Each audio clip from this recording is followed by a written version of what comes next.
Most people don't know it, but part of Adventist history is the overwhelming success of Adventists treating disease in the middle of a pandemic when other methods were failing.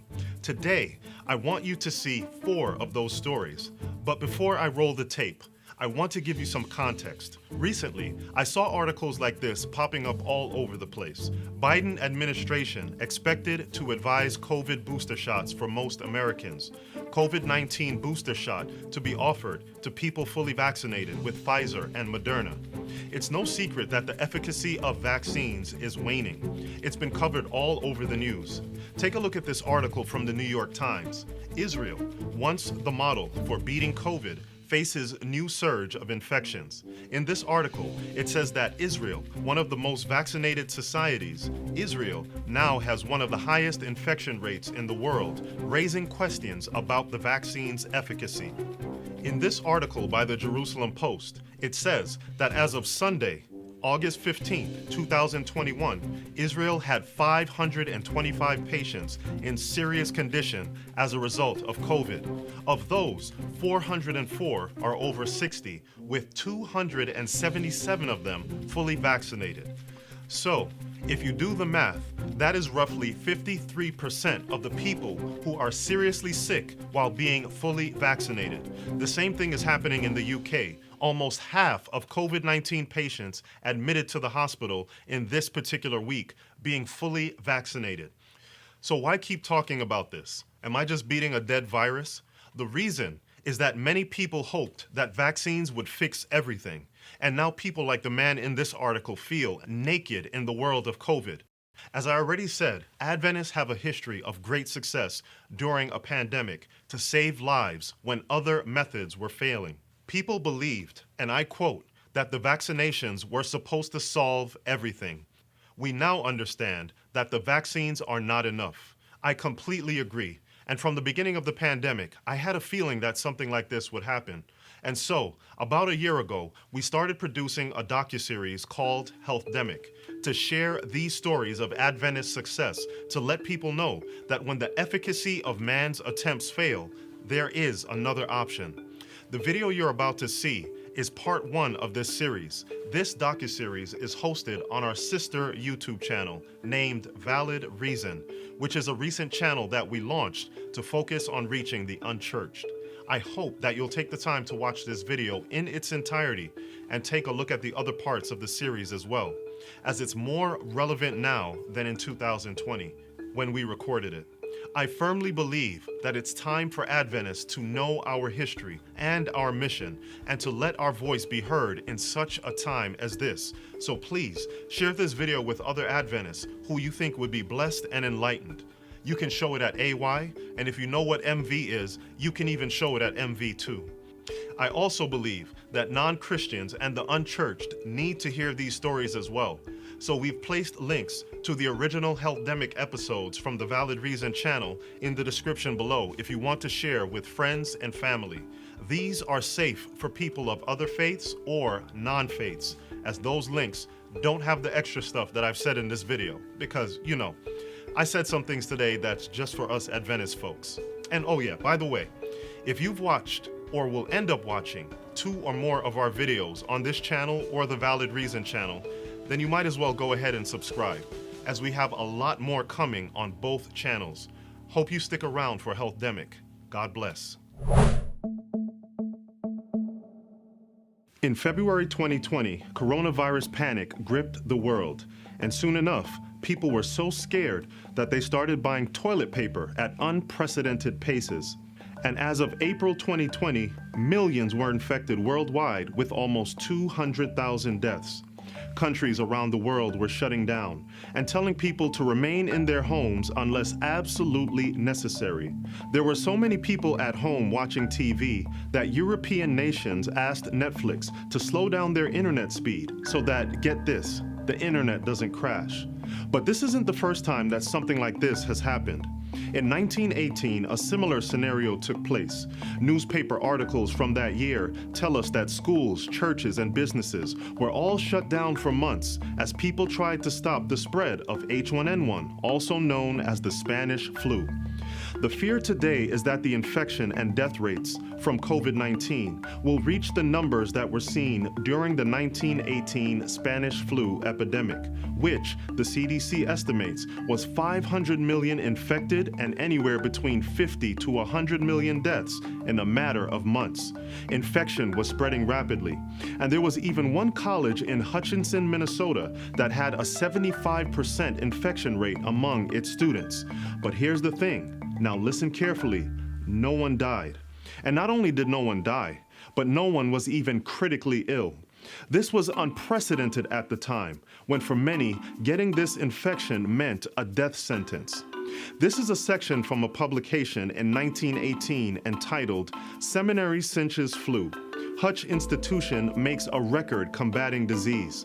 Their success was so stunning that the health officer of Hutchinson City stated that no public institution in the state of Minnesota has up to date made a record in handling influenza, the worldwide epidemic that has swept millions into their graves, like that to the credit of Hutchinson Seventh-day Adventist Seminary. One of the fears of the coronavirus pandemic is that the health system will get overwhelmed with infected patients. If this happens, there's the possibility that thousands or perhaps millions will not have access to medical treatment. So, what if you or someone you love is one of those people who doesn't have access to proper medical treatment? Well, the fact of the matter is that as of today, there aren't any miracle drugs to cure coronavirus. But the people at Hutchinson Seventh-day Adventist Seminary didn't have any drugs either. In this same article from page 2 of the Northern Union Reaper, it says, every person showing indication of sickness was at once put to bed with a trained nurse taking temperature and watching for symptoms of the epidemic. If those symptoms developed, the patient was required to remain in bed. There were no drugs to be given. Let me repeat that. There were no drugs to be given. But with complete rest and quiet went a carefully regulated diet and fomentations applied to the throat, chest, and abdomen. Now, I want you to think about this for a second. This college had 75% of its students infected with Spanish flu. This is an article from The Atlantic, which says, nearly half of the dead, which numbered in tens of millions, were adults aged 20 to 40. Well, students at Hutchinson Seventh-day Adventist Seminary would clearly have been in this age range. So, let's see what their outcome was. As a result of this system of handling a disease that is scoring thousands of victims every day, there has not been one case that could have been called serious or a single death in the seminary, although there were more than 90 persons affected. The record is remarkable. It makes the ordinary methods of dealing with flu appear irrational. Now, don't miss this. Thousands were dying every day from this disease. This school had no deaths, and everything that they did at Hutchinson Seminary to save lives came at no cost. This is so important. Everything mentioned in that article is not only free, but more importantly, it's freely available. No drugs are free. Rest is free. Fomentations are free. And except for the cost of food, a regulated diet is free. The numbers speak for themselves. 75% infection rate, 0% mortality. And at a time when people around the world are worrying about healthcare, these numbers simply cannot be ignored. But wait, there's more. This is a report from Eastern Canadian Missionary Seminary, now known as Kingsway College, located in Oshawa, Ontario, found in a publication named The Review and Herald, December 12, 1918. Nearly 50 students were sick with the influenza at one time. School began again yesterday, and things are looking brighter and better. Practically everyone now is well enough to be at his duties. Even the doctors downtown feel that some unusual power helped us overcome this sickness. We believe that had we not been vegetarians, things would have been worse. Here's a report from South Lancaster Academy, located in South Lancaster, Massachusetts, also known as SLA, December 26, 1918. The boys and girls in our school dormitories did not escape.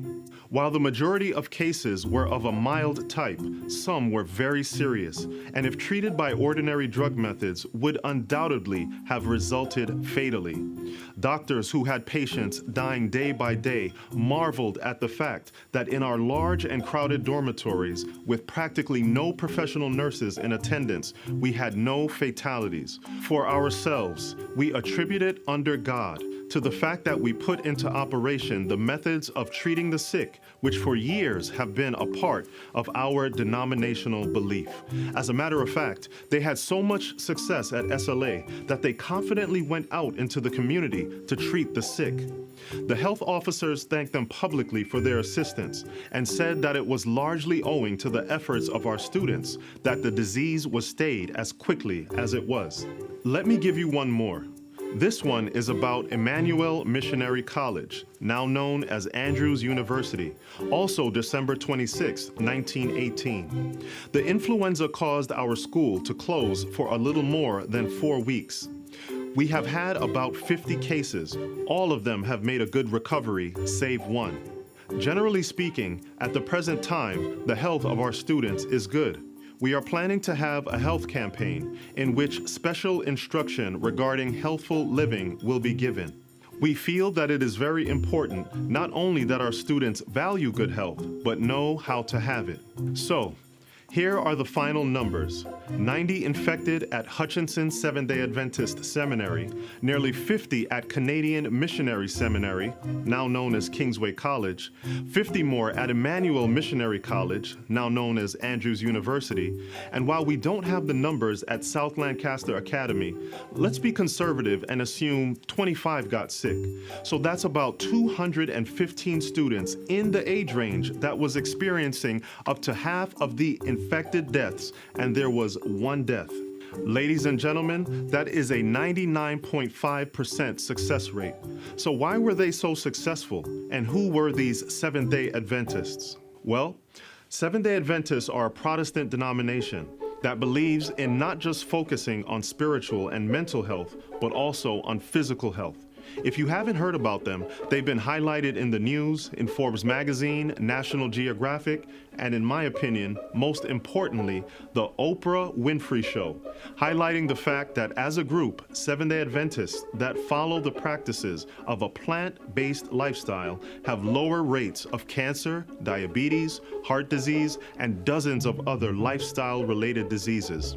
Before being vegan became trendy, Adventists were practicing this healthy lifestyle and were historically successful at preventing disease, and in the case of Hutchinson Seminary and other schools we've already mentioned, treating disease. So, what does this have to do with the coronavirus, and why should it matter to you? Well, the fact of the matter is that the majority of deaths that have taken place from COVID-19 is unquestionably happening to people with pre-existing health conditions. Here are some of the numbers from the areas that have been most affected. Italy, 99% of people who died had pre-existing conditions. New Orleans, 97%. New York, 86%. The CDC, World Health Organization, and medical professionals all over the world have repeatedly stated that people with pre-existing conditions like diabetes, heart disease, and respiratory conditions are at a higher risk for infection, serious complications, and death. So here's what's been frustrating for me as I watch the news. Everything has been about social distancing, washing your hands, and whether or not we should wear a mask. And there has not been enough guidance about what we can do individually regarding the prevention and treatment of this disease. You need to know that there's more to this than social distancing and disinfecting surfaces. You need to know that you have more control over your health and the health of those you love than you realize. And it's time for you to get educated on what that means. We can see from the Spanish flu pandemic that something like this has happened before. And if history is repeating itself, the question you need to ask yourself is how prepared will you be physically? The thing with the Spanish flu is that most of the 50 to 100 million deaths that took place didn't happen when the disease first hit in the spring of 1918, but it happened later that year in the fall and winter of 1918 when the disease resurfaced with a vengeance. Now, I have no idea what's going to happen, neither does anyone else, but I know that we should be doing two things. Number one, we should get as healthy as possible, as quickly as possible. And number two, we should find out what these Adventists were doing to treat people during the Spanish flu epidemic. Are the Spanish flu and coronavirus exactly the same? No. But health principles were valid then, and they're still valid now. So we can wait around while people continue arguing about masks and vaccinations, or we can take charge of our health today. Of course, there are no guarantees in life, and even the healthiest person can fall victim to disease. But the numbers don't lie. Now, I'm not a betting man, but if I were, I'd put my money on a 99.5% success rate. We'll have more videos coming up to provide info on what you can do to stay healthy so that you can be prepared for whatever comes when it comes. Hope to see you again soon. Take care and stay healthy.